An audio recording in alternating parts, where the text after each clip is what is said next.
Üdvözlök mindenkit, itt vagyunk egy újabb videóban, és itt vagyok a Dunaharaszti vasútállomás mellett. És ha szoktatok erre volánbuszozni, akkor biztos láttok egy-két BZ-t, amit tudomásom szerint átalakítanak héves BZ-vé. De nem akarlak titeket félrevezetni, ezt én csak hallottam valakitől, azt a két BZ-t szeretném nektek most megmutatni. Hát most rossz irányba mentem, de az egyik az itt lesz. Ezt valamennyire látjátok, csak a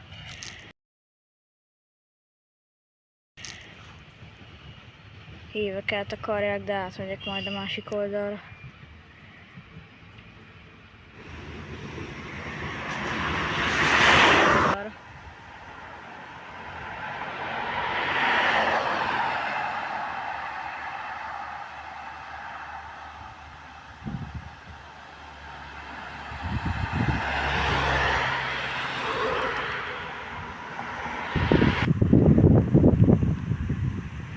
H6-os pótló. Ikarus. Azt.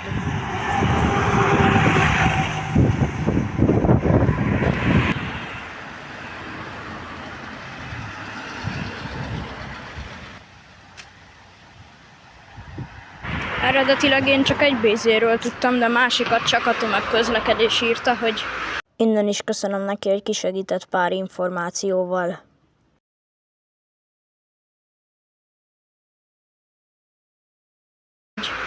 Az állomás előtti csarnokban van, aminek nyitva van az ajtó.